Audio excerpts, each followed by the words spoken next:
What have I done?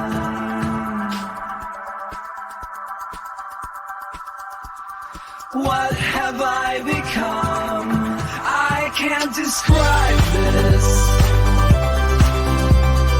This is my mid-mic crisis.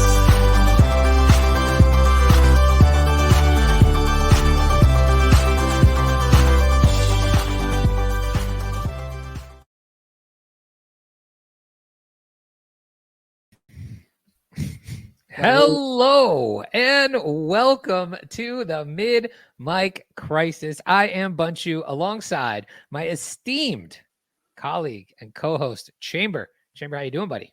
I'm doing good. I messed up the intro there. Apologies. It's a ballet when we go into live mode. A delicate ballet. It really is. And I had two left feet today, unfortunately. How's your day going? My day's going wonderfully, and I'm excited to have this show today because there is some new and exciting breaking news going on in the world of AI since we spoke last. So I'm excited to get into all of that with you, show you some crazy stuff. As always, we have to preface it with it'll probably blow your mind and break your brain, but that's what we're here for these days. How about yourself, Chamber? We'll get into some story time in a little bit. We don't have to start with that, but how else are you doing? How's everything? Pretty good. It's a beautiful, like this. We had a little bit nicer weather this week. It was getting cold last week and it really warmed up again this week. So a lot of walking around and the, leaves got maple trees all over the place, changing colors. It's really it really is so nice. So best. Just really take advantage of it. Don't just look at those trees and say, hey, stupid tree, I don't care about you. You say, no, you're a beautiful tree. I appreciate your metamorphosis. Yes. I think that we should all take time to appreciate the foliage of of the fall. Wow, that's deep. Yeah, I'm a deep guy. I'm really here for Arbor Day, Chamber. Chamber's on his Arbor Day arc. We don't have Arbor Day here Well, you do Canada. now. I'm aware of it. You need to start a lobby, a petition, something for Canadian Arbor Day. Maybe it could be just called Arbor A. Yeah, Arbor A. Arbor A. I like it. So what is Arbor Day, though? Is it just a day of celebrating trees? It's just a day in which we celebrate trees. That's it. That's fantastic. Pretty much. I'm down for it. Down for it. You're quite the arborist. Mm-hmm. I am. I like. Are you planting any trees? Not at the moment. We are in the midst of taking some trees down. Wow, this has turned. By trees, I mean cultivating cannabis plants. Right. I see. Yes. My wife actually asked me the other day if you were still doing that, and I actually said I don't think so because of your last story with that. Yeah, so I don't do anything outside anymore. So it's just inside, just a couple of little plants. And for those who have not been with the show for half a decade now, which I can't believe has been longer than that. Actually, 6 years. Or we've been doing 6 years. Yeah. Wow. 2018. Summer of 2018. Jeez. So we've been doing this a long time. We have a lot of stories on the way. One of which, Chambers' house was unfortunately broken into, and probably largely because of your Arbor Day festivities in the back. 100% because of my Arbor Day festivities. Yeah. And it was almost what was it? It was almost 4 years ago, like this coming week. To the day? Yeah, like it's pretty close. Like it was mid-October. Crazy. I'll never forget. I accidentally predicted it on the show. We definitely jinxed it 3 days before. I did. I said someone's going to break into your. Wouldn't it be funny if someone broke into your house and somebody fucking broke into your house? Yeah. And to the point where it was so coincidental that we initially thought maybe somebody that listens to the show broke into your house. Yeah. Which we then found out later, it actually just was pain. It was just pain. That's how we met. And, and now we're friends. That's how we met. Yes, that's how you and Payne met. And then afterwards, you took him for the most wonderful maple syrup money can buy at the right. Cracker Barrel. That's right. He just, he just wanted that sticky icky. You know what I'm saying? What, the syrup? No, yeah. Oh.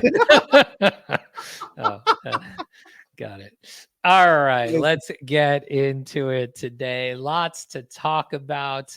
We're going to talk a little crypto. We're going to talk a little AI. We're going to demo some new stuff that came out yesterday. And that's what we're going to do. And we're going to have 1 minute of pain. Before we get there, share out the space or share out the show. Give us a little like, a subscribe. Don't forget, sign up for the Mid-Mic Crisis newsletter, where not only do you get kind of the recap of all the stuff we did on the show this week, but we've been putting out tons of articles and YouTube shorts and all that kind of stuff. So stay up to date on all the stuff we're talking about. But the Mid-Mic Crisis newsletter, you can go to midmiccrisis.com, a wonderful website that Chamber himself built from the ground up. With my bare hands. With his bare hands. Uphill both ways in the snow to get that site up for you. But so check us out there. And let's get into it. Should we do the crypto drop? Yeah. All right. This is the part of the show where we talk about crypto. Sometime. Feeling dumb, want some fun, time for some artificial unintelligence. That's not the one. That wasn't the one at all. I couldn't stop it halfway through. I feel like I need to let it play. For 2 today. You messed up the intro. You messed up the first drop. Now, I'm not going to give you that big of a hard time because the other day, a couple weeks ago, when you left early, I messed up the end. And I usually don't have to do it, so I messed it all up at the end. But we will not be talking AI in this segment. This segment will be the crypto segment. Chamber, you have a story to tell this week, and listen, if you don't know about Chamber and my relationship, as we've had on the show, as we said, over half a decade, 6 years, I would consider Chamber one of my best friends. Even though we've never met in person. However, because we've never met in person, the majority of our interaction together comes on this show. Our little chat that we have as like the show team chat. Mm-hmm. And I would say recently we've upticked our texting relationship. We've really taken that to the next level very recently, which is great. I enjoy it very much. But where I'm getting with this is we don't talk on the phone very often. No. And this story you're about to tell prompted you to ask me if multiple times if I could speak live on the phone. So that's the power of the story that we're about to tell. It is an unfortunate one, a sad one, a cautionary tale, if you will. Chamber, where would you like to start? Because this has a lot of layers. It does have so many layers, and there might be more parts that I don't even think I've spoken to you about yet. So it's attached. So this past Saturday, we were my family. We were going to a birthday party, kind of a family birthday party for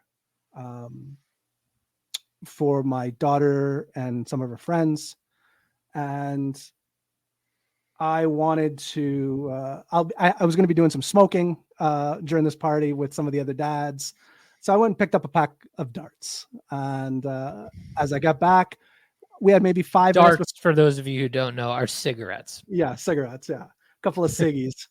And I wanted to have one before we left, and we were leaving within like 5 minutes. So I go outside and I see my neighbor across the street. And this is a neighbor that I've known for 12, 13, 14 years now. And you've referenced this neighbor on the show. Yeah, this is the neighbor I talk about. If you're familiar with any neighbor that I talk about, this is the one. This is the one. And so he's doing some yard work. They're an elderly couple. He's doing some yard work. So I go over to shoot shit a little bit. And he kind of mentions that he's moving or he's putting the house up for sale. And I was like, oh, that's great. It's it's exciting. I never like to make people feel bad for moving or making big life decisions. I always try to be as supportive as possible. And it's, a big move for them. So he kind of says in passing, he's like, yeah, to take care of this Bitcoin thing. And I'm like, what? Curious. What did you just say? And I said, what do you mean Bitcoin thing? He's like, yeah, I got all this Bitcoin and I got to pay the taxes on it before I can withdraw it from the site. And I'm like, what'd you say? And so again, I didn't want to alarm him, but my red flags are obviously going. And so he brings out his phone and he shows me, and he had a substantial amount of money in this, in this account. A lot of figures. I was a big number where, somebody that's of his age would be very excited about. And somebody of any age would of be any age. Yes. Yeah. A really nice retirement nest egg. Totally. So he shows it to me and I look at this site, and I sent you pictures of it, and immediately it looks to me like the days of old of like 2018 of like the BitConnect sites and this type of thing. And did you get that same vibe when you looked at it? Totally. It looks right? Like Windows XP website. Right. Yeah. 100%. And he had mentioned the name of this company, and I had never heard of it before. And so just so many red flags are going off. And they said, here's probably find the company name if we're going to tell the cautionary tale. Well, it's such a scam that there's really there's no website. Like I look. Oh. I think it's a very specific scam. It's not like a BitConnect where it's not a large open Ponzi. Yeah, so I think it's more of like a shell site. You know what I'm saying? Yeah, well, I'll make a comment on that later. Yeah, it was called GCT, I believe. Okay, so if anybody's involved in GCT, this might apply to you. So anyways, so he shows me this and he's like, yeah, they sent me some emails, kind of explaining why I needed to pay the taxes up front for, to access this Bitcoin. And I look at the email, and the emails are like super red flag. It's like dear user, and it's like this like long, it's not dear Jim, it's dear user like 738, and it's like 12 digits long. And I kind of look at the bottom of the email, and there's like a company logo and like an address, and I'm like, it says like 22 Street, San Francisco, but like no name of the street, no zip code. And I'm like, holy shit. So I said, how long have you had this? Because again, this was like 7 digits. You have this much Bitcoin. Yeah. The only way to have that is you've bought that much, or correct, you have bought it so early that you have accumulated wealth with price appreciation. Exactly. So he says to me, I got this in March. And I'm like, March when? With 2024. March of the Penguins? Yeah, no, not March of the Penguins. March of this year. Got it. I'm like, I said, if what was the price of Bitcoin in March? It was about where it is currently. You're, depending on what day in March you bought, you're either a little up or a little down. So depending on the day. So I said, okay. I said, if you don't mind me asking, like, how much did you put in? And he looked at me and he said, me and my friend split $300K. And I'm like, oh, well, that doesn't make any sense because I know what the because I know Bitcoin what the is not worth 10 times. Yeah, 10x Bitcoin is not worth $500,000 or $600,000, whatever. So I'm like, okay. Now again, this is in a 3 to 5 minute span. Like my kids, I can see it flash. My kids are across the street yelling at each other. My wife's yelling at the kids to get in the car. It's go time. And he's giving me all this information. I said, do me a favor, text me over these screenshots. Let me just look into it. Maybe I can help you with the taxes. So he sends it over to me, and I get in the car, and Amber looks at me right away. She's like, what's wrong? And I said, something bad happened.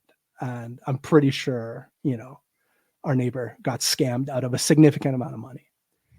So sure enough, I look into it more. I'm at this party and I'm just like by myself on my phone, just Googling shit and like, oh, like this is bad. And I also feel depressed because I know I am the only person in his life that's going to be able to tell him with certainty that he's fucked.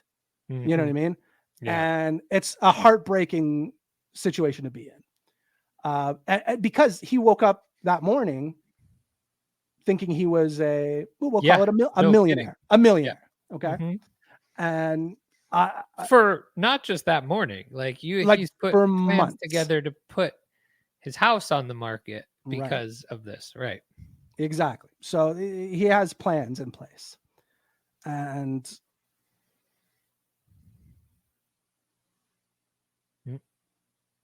did he freeze? Well, sorry. That's it. You're back. No, sorry. I was using ChatGPT, by the way, to do some research. And I actually uploaded the images and asked them if they saw any scammy evidence. And ChatGPT said, yes. So very. ChatGPT said, no, here's my wallet address. Please forward, and I will give you double. So even ChatGPT gave me a list of reasons why it looks, suspicious. I sent that to him. And I also said, I hate to be the bearer of bad news, but I'm pretty certain you're being scammed right now. I said, please do not send them any more money. And, I get a couple more texts throughout the day, and you could feel like he's just hanging on to the idea of no, I didn't get scammed. It's going to work out. And every time he would say it was just yeah, I'm talking to the customer service department of this place, and here's what they're sending me. And it was also bad. It was just exactly what scammers would say. Oh, by the way, the person that he met online, her name was Chad. And when he told me that, her name was Chad. Well, not even the her part. Yeah. But the fact that they were using Chad was the biggest of the red flags. It was the Chinese flag. That's how red it was. It's the Satoshi Nakamoto of scammer names. He said that, I'm like, oh my goodness. This is that. That's what honestly what put me over the edge of this is 100%. Oh, I'm like, they said Chad. I'm like, oh no, this is 100% scam. Yeah. So go back the next day and he's like, oh, let me show you why I think I have to pay the taxes up front. And I'm like, oh, geez. I'm like, this is not, and this is the first time I had to look. You're like, dude, you don't have to pay taxes up front for anything in your life ever. Well, that's what I explained to him. I said, Jim, I've been doing this for many years. Okay. I take cryptocurrency out of the ecosystem every single month to subsidize my lifestyle. I do not pay taxes on it until well past subsidize your lifestyle. You make it sound like you're just this Rockefeller. Well, subsidize my lifestyle. That's the term I like to use because that's what it does. Yeah. It just gives me, it's cachet. Yeah. Yeah. Well, I feel like that's the appropriate term for what it does. I don't live off of crypto. You're like, I don't make enough real money to support my lifestyle. Correct. It's the icing on the cake. Yes. Yeah. So, and I said, I don't pay taxes until June. When everybody else is paying taxes in April. I don't pay my taxes till June, and they're due in February. Yeah. So I said, and that's, I explained to him capital gains and all that stuff. And just kind of reiterate, hey, you should contact a lawyer, contact the cops. This is bad news. And I said, how long have you been? And I said, if you don't, how long have you been talking to this person?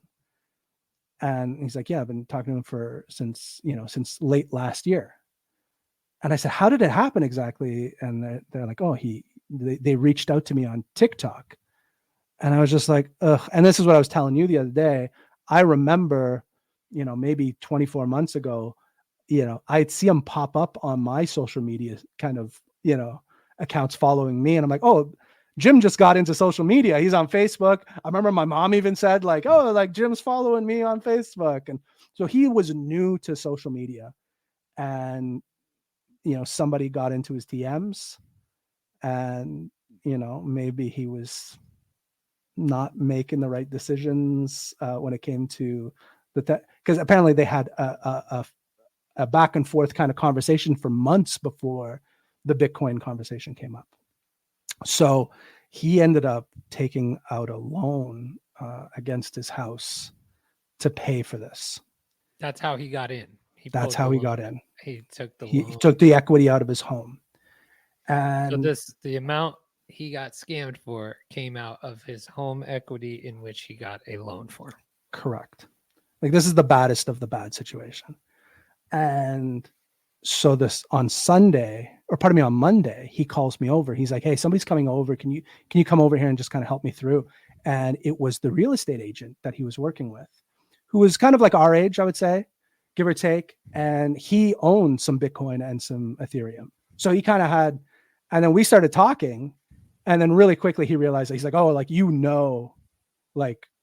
you're talking about. Yeah, like, what you're talking about. And I said, yeah, no, like 100%.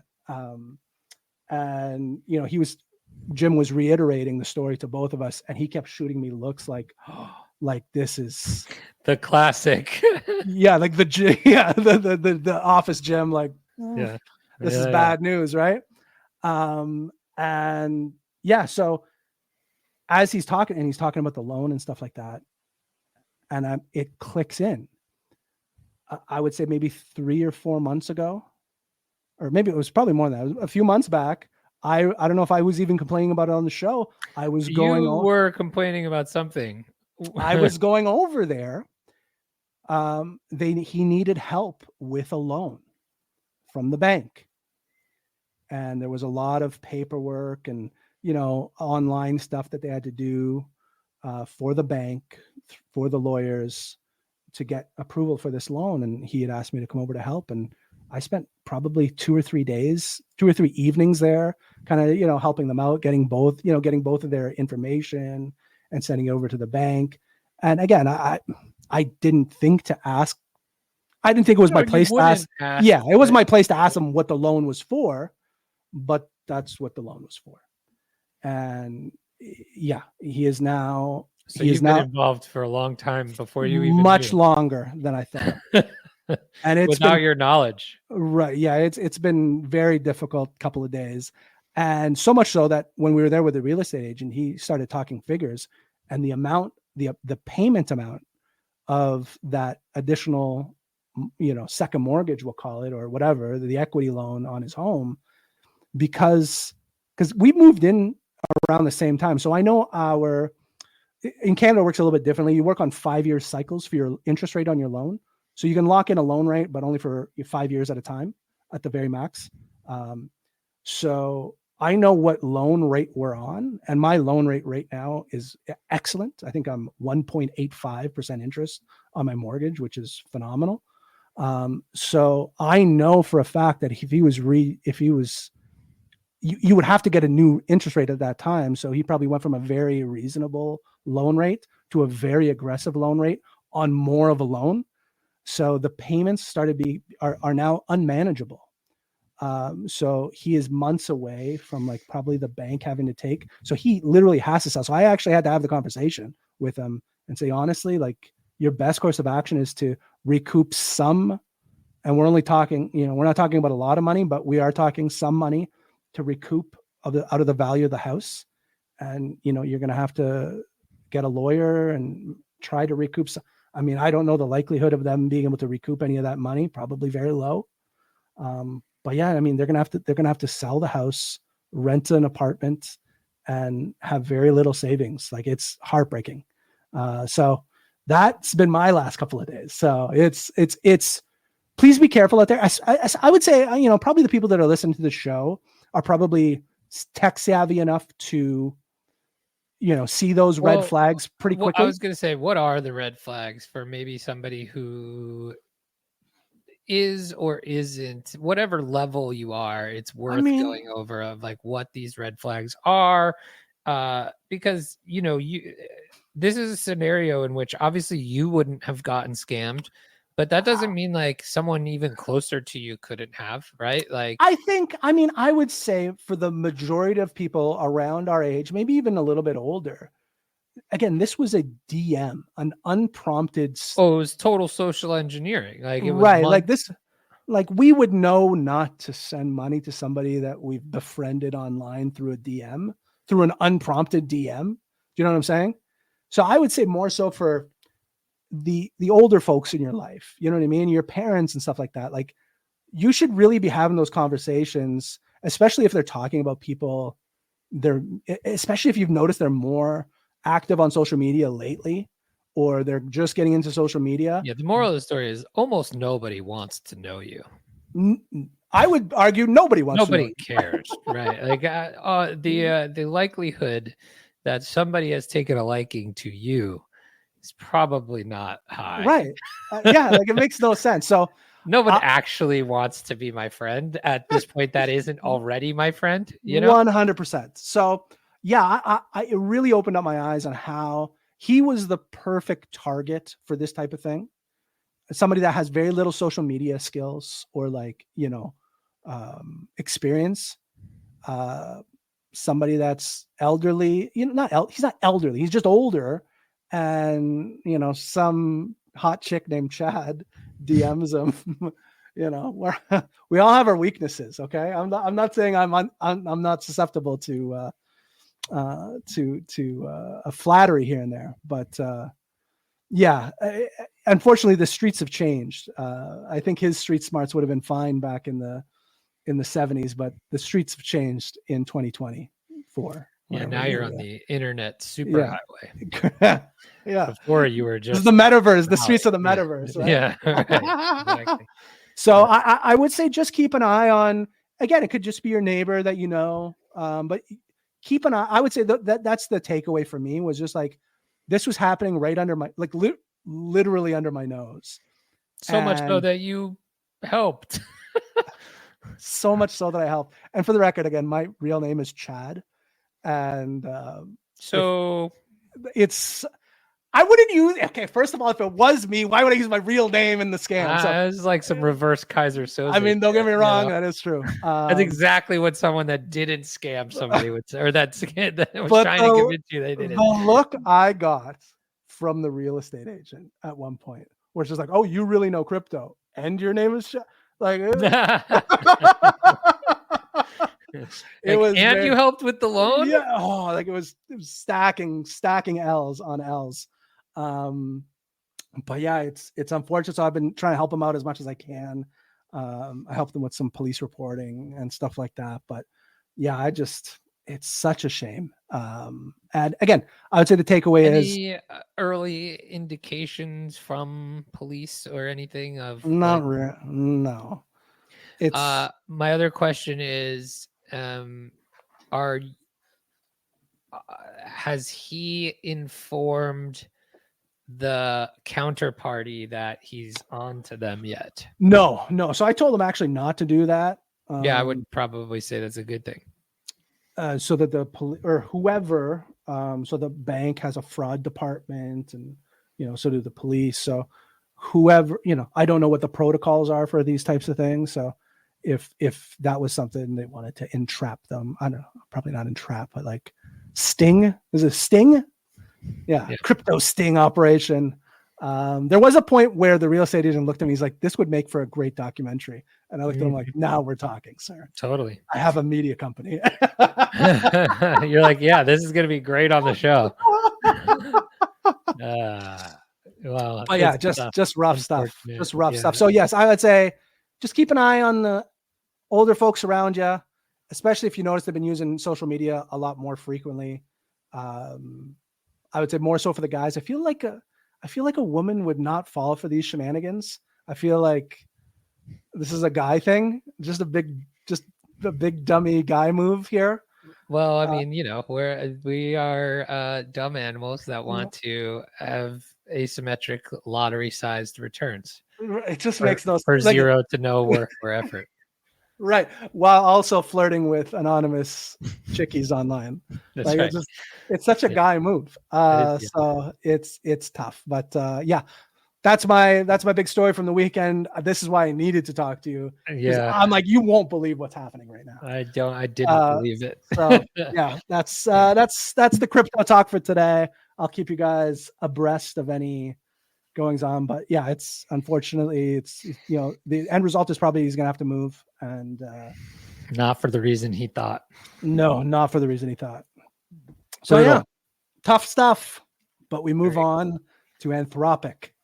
God. Speaking of can we just speaking end of the show? segues. Speaking of scams, AI deepfakes running wild. And by the way, Amber immediately says, like, for the record, you should probably delete that fake AI person you just created online. You know, the one that you've given autonomous agency to and a wallet. Probably fine. Probably fine. Jeez. Wow. Yeah. Crazy. All right. It wasn't looking good for me, by the way, at the end of the week. What do you mean? Just the red flags going my way. Oh yeah, like if we were playing Clue. Yeah. If we were playing Clue, it's Chamber with the ledger in the foyer. Yeah, easily. That's my number one guess. Chamber in the foyer with the ledger. It's too No much. doubt. No doubt. Chamber in the computer room that doubles as a kitchen, because that's probably where old people keep their computers. Yeah. And with the loan application. Tool of choice. Unbelievable. Anyway, all right. Shall we move to something different into the AI? I already played the AI drop. So yeah, we don't need the drop now. Yeah. But we have some crazy breaking new updates. So the last time, first of all, last time we were on this show, we created a fake person. Let's skip over that part. Oh shit. I feel like we put things into the universe just like the robbery. We weren't intending to scam anybody. This week we're going to be millionaires. So maybe next week let's do a show about us being millionaires. Yes, we are definitely going to be millionaires by this time next week. Yes. Remember that time we became millionaires between this show and the next one? Oh, that was good times. Good time. And totally kept it. We didn't lose any of it either. No, we totally kept it. And we sold when we should have. Yeah. The Pico top, if you will. That's right. Yeah. So, okay. Last time we created a person. That was fun. We're still doing experiments on that. So stay tuned for more information on our virtual influencer, because she has a full first and last name now too. She's a full first and last name. She's got profiles out there. Birthday. She's got a birthday. Yep, she's got a birthday. And we actually revamped her look. She's a little more realistic looking. And she's not a thirst trap. Okay. No, she's not a thirst trap. For those of you wondering if that's what we're doing, no, she's there to provide quality information for beginner level AI and cryptocurrency people. That's right. She's not asking for money. Okay. No. And she's only there to help. Yeah, she's not exposing herself on the internet. No. Correct. That's right. She's a classy gal. The only thing she's exposing is her mind. That's right. Yeah. That's right. Okay, good. I just want to make sure that's out on the table. So we'll have more on that next week. This week, we have to talk about the latest and greatest upgrades in some of the frontier foundational models. And I would say one of the bigger players in the game, in the LLM space, and that's Anthropic. So if you don't know who Anthropic is, they are the makers of Claude, the ChatGPT competitor, Claude. They are the makers of the Claude 3.5 Sonnet model, which was before those new OpenAI models released. Sonnet was kind of the state-of-the-art benchmark model for most things. It was for coding. It was for all of that. And the O1 models, the preview and mini from OpenAI, came out a few weeks ago with that kind of reasoning logic, and they had beaten all the benchmarks from Claude's previous models. Yesterday, Claude dropped 2 new upgrades to their current model family. So we got a couple new things here. We got Sonnet 3.5 new, which is what they're calling it. How fucking dumb. Call it 4 or 3.6 or 3.6 or just something else, right? Like that was the 3.5 most are upsetting new. part of in my readings. I don't know where these AI companies get their naming conventions, but they're terrible. It's worse than the Fast and the Furious franchise. Dude, it's so bad. I mean, they might as well call them Fast and Furious 3, 4, 5, 6, 7, whatever. Vin Diesel 2, Electric Boogaloo. But so we've got Claude 3.5 Sonnet new. Yeah. And we got an upgraded Haiku model, which is their smallest model from a 3 to a 3.5. Gotcha. And the biggest things here with these 2 models are pricing, cost, and benchmarks. So the big thing with hold on, I'm just gonna try to bring up my screen. have the benchmarks here on a Oh, you do? file. Share them. Let's do it. I'll get it right now for you. There we go. Sorry, sharing. Oh yeah, this will look good. Hang on a second. Percent. Dead air. All right. There you go. Can you see that? Oh, no. Yeah, but you need to put it up here. There you go. Okay, so you got it now. All right, so these are the benchmarks for the new models. I think what is super interesting here to note is how they have done on coding and the coding benchmarks. So and cost. So those are the 2 kind of big things we'll talk about with these 2 models. So Claude 3.5 Haiku is their smallest model. This was, akin to 4.0 mini essentially beforehand. Now with this 3.5, it actually passes a lot of these other models, including 4.0 mini and on almost every benchmark. So you can see the graduate level reasoning, it passes 4.0 mini, code, it passes 4.0 mini, math and reasoning, it passes, or math problem solving, it's on par with high school math. Is that what it says? Yeah. No, it's still behind on some of that. Actually, the high school math, there's no. Oh, there's no for. Oh, so it's almost to 4.0 level, which is correct.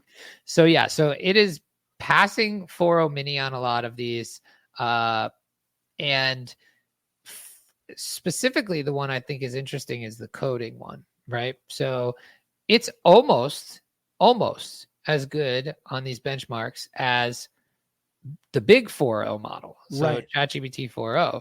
Now, why that's important, because, you might be asking, well, why would I use a worse model against a benchmark anyway? And that's what comes down to the cost, right? So the cost to run these models on, something like an API call, the cost for Haiku per million tokens of input, which is a good amount of input tokens, right? Is 25 cents per million input tokens. So okay.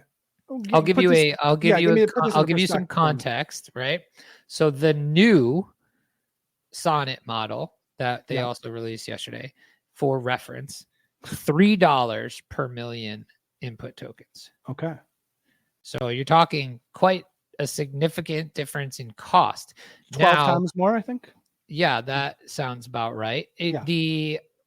I wouldn't pass any of these math benchmarks, so don't hold me to. I feel like I'm Claude Mini 1.0. I'm the one that doesn't have benchmarks.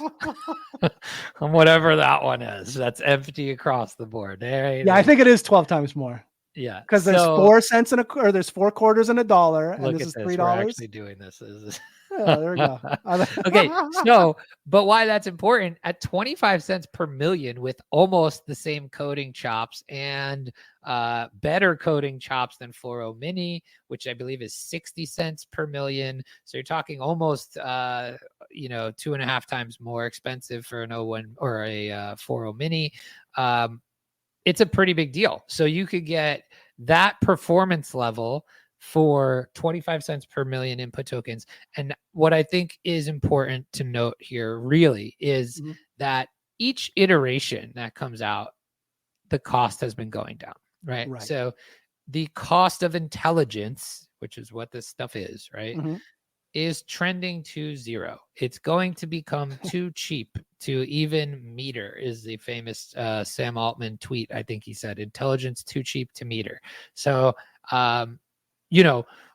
that's why partially whenever these new models come out, I really don't care what they cost initially, because I'm going to play around with them and I know they're just going to get cheaper over time. Kind of reminds me of, I was at Costco the other day and it reminds me of televisions. And you look at the price of a television and you can get like a 80-inch 4K. For like $300. Yeah. It was like an add-on if I spent $500 at Costco. All you got to do is buy a year supply of hot dogs to get a free 80-inch TV. It's crazy, but that's kind of what it reminds me of is the cost of television versus because it's weird that it's just televisions. No other electronics that you buy, like Xboxes aren't cheaper than they were. You know what I mean? I mean, the quality's better, but I think it's because of the competition in that space. I guess versus, the gaming console space. Right. There's really only 2 players, maybe 3, in that console space. But like TVs, those cheap 80 inches are like, some company you've never heard of, like GBC or something. Sorry, that was really poor taste joke. I'm so sorry. I appreciate it though. Hey, if you're going to use those types of jokes, I'm the person to use them on. Yeah, I knew you would like it. So it's the only reason. Don't use those with regular people. They might no, they would get mad. Okay, so that I think is the big important thing to note for Haiku is coding chops that are equivalent to some of these 4.0 models and just increasingly lower costs, right? So really, really great for use cases that you need cheap tokens and lots of capability, right? The next big thing is the Claude Sonnet new. And you'll see, graduate level reasoning, it blows everything out there out of the water. Now, this benchmark doesn't show 01 and 01 preview, so it is closer to those capabilities. However, it surpasses them, right? So I have another one to show here in just a second, but you can see 65% there on the graduate level reasoning, 78% on undergraduate level knowledge, 93.7% on zero-shot code human eval. That's insane. I don't know what that means. What is zero-shot? Zero-shot means out of the box, no examples. Like, write me code for this, and it does it in one shot. Really? And so like a one shot would be write me code for this. Here's an example. Gotcha. Right. So that's what zero shot is. So basically, can you share a little bit more insights on the million token thing? So like when I'm using, again, we'll use me as an example. I use this is specifically for the API.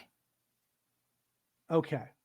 So when you pay for your ChatGPT $20 a month subscription, they are not metering. They are not metering your tokens. But I'm trying to get that requires a crazy amount of tokens that is used for the interface, like 01 preview. Yeah, they limit your responses. Correct. Right? So you can only send 50 messages a week on 01 preview. Right. Right. So if I'm using, the regular, like, what do I use? I use 4.0. You're probably using 4.0 on most things. You're probably using 01 preview for some. I don't think I use 01 preview very much. So I think I use 4.0 most of the time.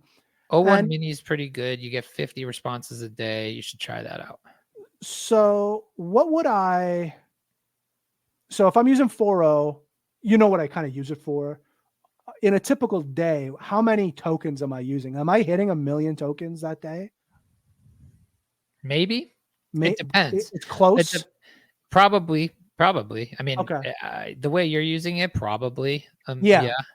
But so there's a strong chance just to kind of, if you're using it that way, you could be using it for less than a quarter a day. Totally. Okay.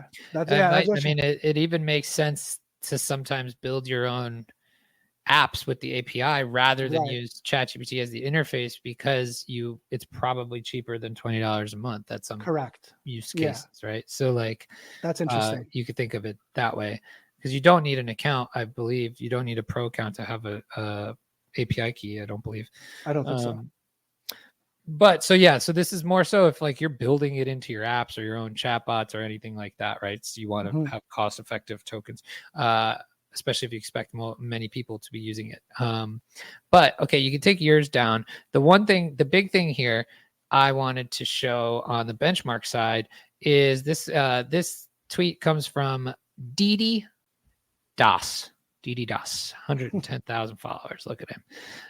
Thanks for the tweet, Didi. The new Claude 3.5 Sonnet scores a 49% on the hardest coding benchmark based off of real GitHub issues. SWE, that's the senior software engineer bench. So this compares other models to that, right? So Cosine Genie, which is specifically a coding, kind of fine-tuned coding LLM, was at 43%. And then this is what I wanted to show. O1 Preview, which 2 weeks ago was absolutely state-of-the-art benchmark coding, 41.4% on that benchmark. O1 Mini, which people are actually saying codes better than O1 Preview, is at 35.8%, and this is at 49%. So it says here, Claude is the undisputed king of all models at writing code. Pretty crazy, right? That's unbelievable. I mean, we were just talking literally 2-3 weeks ago about this step change in coding, right? So it's pretty crazy to think we already have something that beats it. Now I would imagine we're probably going to get a release from OpenAI, a response pretty soon in terms of what's next for them. The full O1 release is probably going to happen soon. And then they're probably going to release something, I would expect, to be a response into what we're going to show here in the last 10 minutes. But you wanted to bring something up before I move on to that? No, I just had something in the background just in case we needed to. It's one of the articles. I wasn't sure if you wanted to show the video. Well, let's show it. No, so what we're gonna run like a whole demo, but you can walk through this article real quick. So again, midmiccrisis.com for all of our blog posts. You can sign up here for our newsletter. Newsletter goes out weekly, has all the stuff from the show and all of the content we post throughout the week. And I wrote this wonderful article about Claude 3.5 Sonnet and Haiku upgrades. There you go, Chamber. So go check it out. And the next big thing, though, the one thing we didn't, the thing that we did not get to yet. Oh yeah, we could show this video. That's why I wasn't sure if you want to show this guy. Let's do it. So, computer use is what they're calling it. Another very terrible name. Call it something fun. You are 100% right. This was absolutely horrendous. So I'll play the video here. I think it's only a few minutes here. 1 second. Yes. So I'm Sam, and I'm one of the researchers here at Anthropic. Computer use is something that we felt was going to be important for a while now. And so today we're going to be talking about a very early version we have of computer use and walking through a representative example of the things we think it's going to be useful for. Claude is generating all the computer action. We're going to be going through a quick demo today. In this fictional demo, a customer, in this case the Ant Equipment Company, has come to us and asked us to fill out a vendor request form. The data I need to fill out this form is scattered in various places on my computer. What we're going to do is ask Claude to look at the spreadsheet, check if Ant Equipment is in there, and if not, move over to the CRM and try and find some more information there. Once it has this data, Claude's going to then fill out the form for us and hopefully transfer the information across to the vendor form. First thing that's going to happen is Claude's going to start taking screenshots of my screen and quickly realizes that the Ant equipment company isn't actually in the spreadsheet. So the first thing it does is it swaps over to a CRM and searches for the company we're interested in.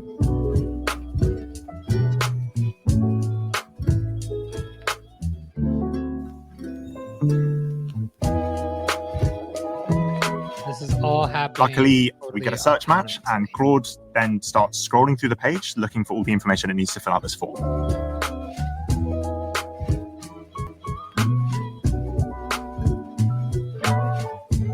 Claude then autonomously starts transferring the information across without me having to do anything. And goes through the steps and fills out all the information needed. And then submits the form. This example is representative of a lot of drudge work that people have to do. This is available in the API. We're excited for people to try it, and we should expect things to get a lot better over the coming months. Unbelievable, eh? Okay. What's your first thought about this before we get into it? I mean, besides the fact that it's a terrible name. Again, it's I hope there's a documentary that comes out maybe even next year about the arms race that these AI companies have been doing, because it was, obviously OpenAI with ChatGPT kind of was the first to market, really changing the game. But then we saw players like Claude. What are some of the other ones that we saw kind of early on, like maybe 10 months ago? I would say like the big players now are OpenAI, Anthropic, which is Claude, XAI, which is Elon, and the Grok models, and then like your Googles of the world. Like those are your top players, I would say. Yeah. So, and I always get suspicious of the Elon related AIs. I just feel like, oh, I forgot Meta. Yeah. Meta was the other one. Yeah, Meta. And then there's some open source players like Mistral and things like that. So it was, OpenAI, to me, it was OpenAI by a long shot for a little bit. Then Claude came in and really, and this is months back, really kind of started shaking things up. But then OpenAI, I feel like, took the lead again. Now we have Claude again. So it's just like this horse race between these AI companies that's extremely fascinating. And I would love to watch a documentary about it. Yes. And the crazy thing is it's not anywhere near stopping. Like this is the beginning. This is scratching the surface. I keep saying that. The Anthropic CEO last week, or maybe it's 2 weeks old at this point, wrote a 15,000 word essay on kind of where he thinks the world is going, and the kind of his crazy projections, and some of them seem crazy now, but I don't think they are. I think everything, and talk about, whenever like Sam Altman or guys like Dario Amodei, who's the Anthropic CEO. Is that the haircut guy?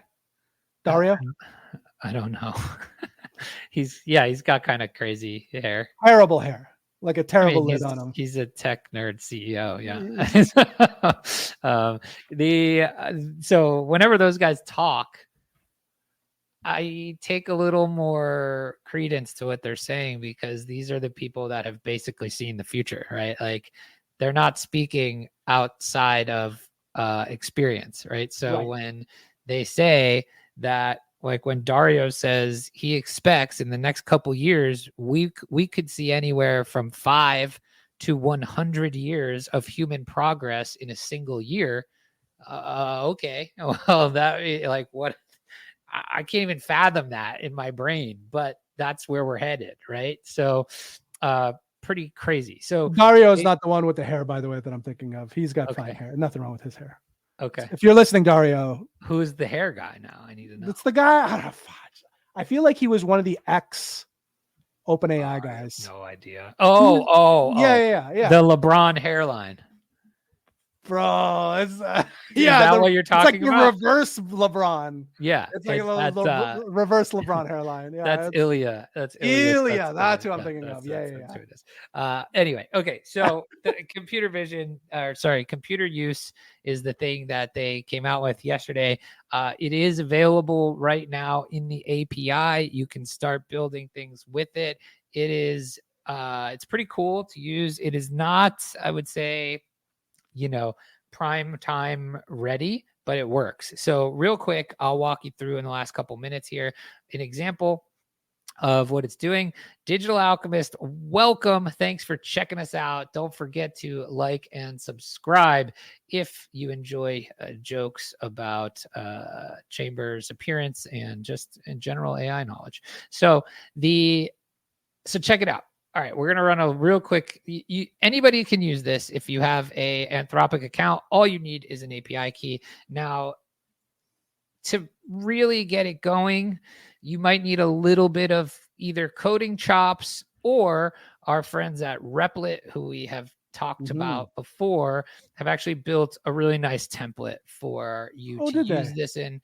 And all you need is your API key. So we're going to test it out in this Replit environment. However, if you have some coding chops and want to try to get this running on your machine, you can go to, real quick, I'm going to share my whole screen here. And it's going to share his whole ass right now. Yeah, my whole ass. So you can go to this GitHub Anthropic.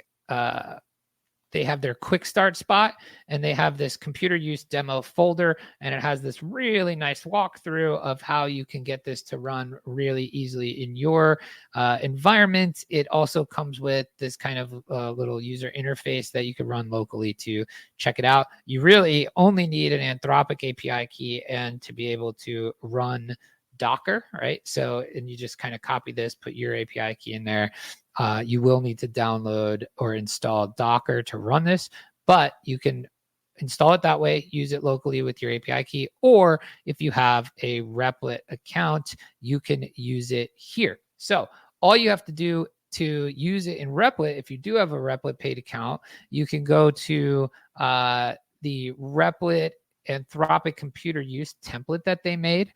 And all you have to do is go in here and put your API key into the secrets and save that. And then you're good to go. You come up and you hit run. And so here's how it works. So now you can see we've kind of run this thing. We're going to get two views here. You're going to get this web view, and then you're going to see what it actually is doing in this output view. So let's just make this much wider. This is basically our interface here. So Chamber, I'm going to ask it for betting lines for the NBA tonight. So let's say, please go to DraftKings and give me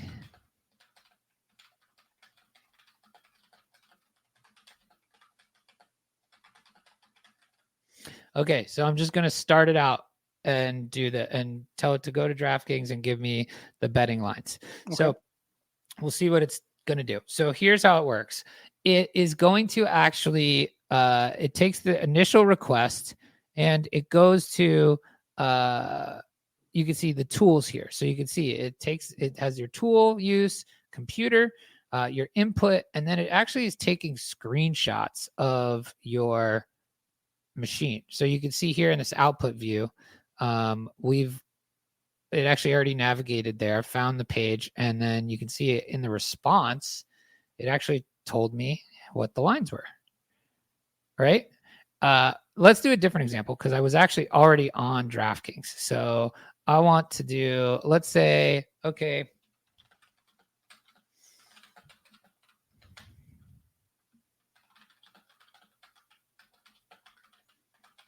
So let's tell it to go to FanDuel now. So you'll see it's going to run this request. And what it actually starts to do, you can see action, mouse move, and then it measures the pixels that it has to do.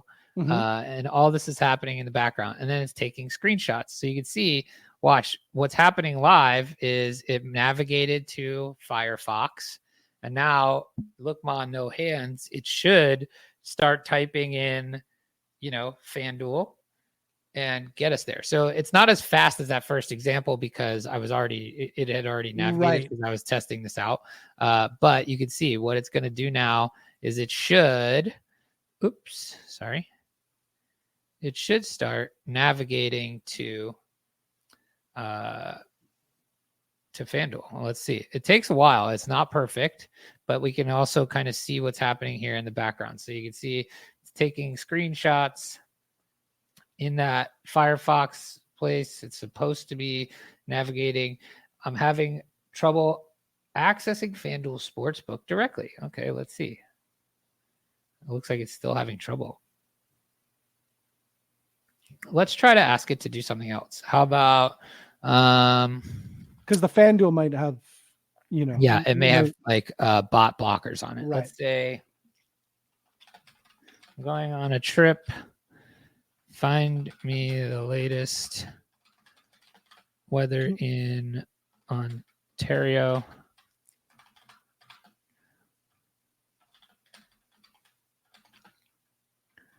Let's see what happens. Okay, so now it's going to, again, take this, and it's going to start. I mean, like I said, it's not the best yet, but the implications of this are just absolutely insane, right? So when you think about, okay, now I have something that can actually use my computer and do things on my behalf, and you start to pair that with all of this agent stuff we've been talking about in the last. Well, just think about I was telling you, my wife had a job interview today. Just imagine just thinking like applying for jobs. Oh, you know totally. 100% would like, be able to do that. Yes. Search Indeed, create cover letter with ChatGPT. You probably can create its own cover letter, I'm assuming. So while this is working, I can show you some other kind of examples of what people have been doing, right? So just for other use cases, like you said, yep. We need that Min. We got the 1 minute of pain, but we need a minute of Min Choi. Our good old buddy Min Choi here, right? So we got where's the tweet from Min? Okay, so the classic Min Choi. It's only been just a day and Anthropic dropped computer use, and people can't stop getting creative with it to do your work. 10 examples. So somebody here used it to search YouTube and skip ads, which is interesting. So that means they were watching the YouTube, and when the ads came up, it actually clicked the button to skip ads, which is wild. This one's got an army of agents to do your work, and that's what we're talking about. Isn't that crazy? I mean, skip ads though is such a simple thing, but such a necessary thing.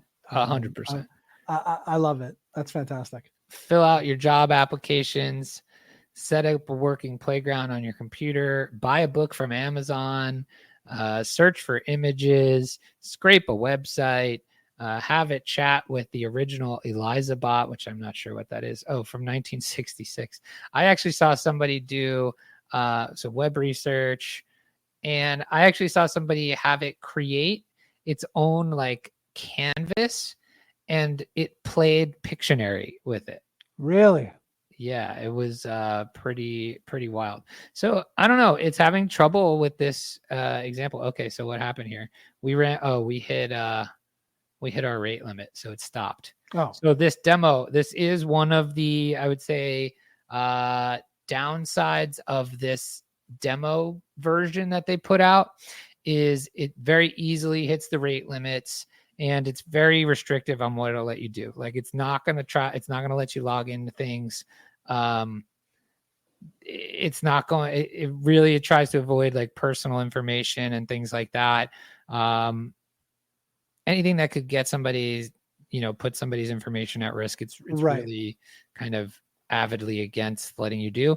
There's ways to get around it, but I would suggest if you're interested in this, try to build it in your own environment where you can kind of do a little more rate limit work and things like that. But Anyway, so we didn't have a ton of time to demo this today. We could do more with it, but I wanted to show it. It is definitely the most interesting thing that's happened this week in the world of AI. It is a step change and a really the gateway to unlocking all this stuff that agents can do. We've seen agents doing a lot of things in the crypto world recently, creating their own meme coins and running their own social media accounts. And like, this is next. Now it can actually do work for you on the internet, which is wild. So maybe we'll have a better demo for you at some point next week. But I was going to say, it probably won't take long before it becomes a lot easier to use too, right? Totally. So, yeah. Very easy. Very, very likely that'll happen. AI time is quick time. That's very true. Yeah, exponentially quick time, right? So, but that's it for today. So go try out computer vision. Definitely go try out the new Claude models if you haven't yet. Especially the cost-effective, high-coding ones like Haiku and things of that nature. And Chamber, any parting words? Do we want to get? Do you have time to get to? Oh yeah, we got a minute of pain for sure. Let's do 1 minute of pain, baby. He's not looking for any fame. It's too late to hide time for 1 minute of pain. 1 minute of pain. Leif Space agrees with you, Chamber, that the skip ads is a clever use case. So good. Totally, right? I was going to play the crypto drop too for pain. That'd have been pretty funny. That would have been funny, actually. Pain, welcome. It is your 1 minute of pain. Tell us your take on both the scam story at the top and all the latest that you just saw with the AI stuff. The scam story, absolutely heartbreaking. You hate to see it. I still sometimes wonder how people fall for that type of stuff, but we are in the 1% of intelligence here in the crypto, and the 1% of it's so sad to hear that, right? It's also so not true. yeah, definitely not true at all. No, the AI. Honestly, I wonder how we keep going so long on the show, but there's just always so much to talk about. The computer use, horrific name, but the actual tech behind it, absolutely amazing. As you know, Bunchu, I've been using Claude to code, so I haven't used it since the new upgrade. I'm really interested to see the change, because I do feel like sometimes I'm like, hey, this is the problem, or you missed this, and they're like, oh, you're right. It's like, no, I know I'm right, you're supposed to be right. I've had that experience before. Yeah. So I'm really excited to see how much of a difference that's going to make. Totally. I think there's just so much incredible things you can do once you have something that's able to control your screen for you, right? Like even just working in the background doing things while you're doing something else. Totally. I mean, it's pretty crazy.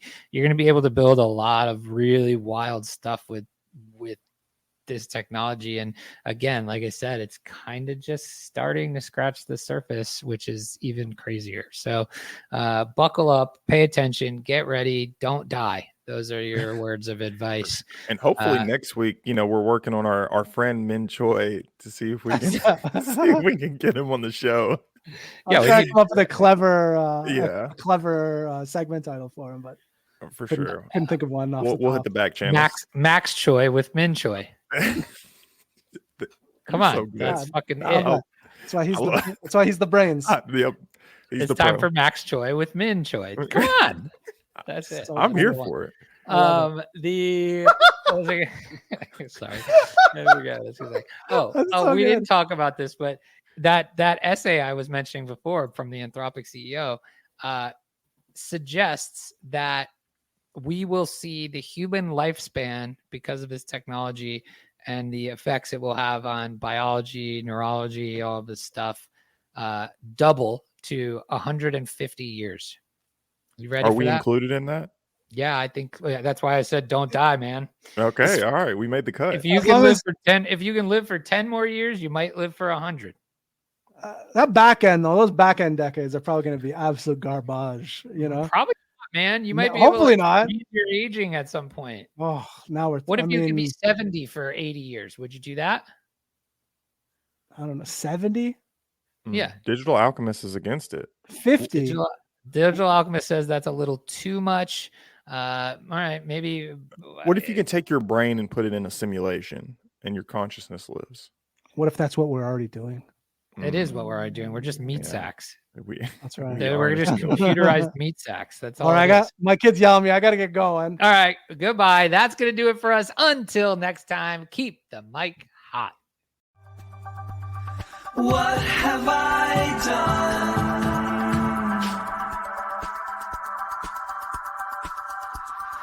What have I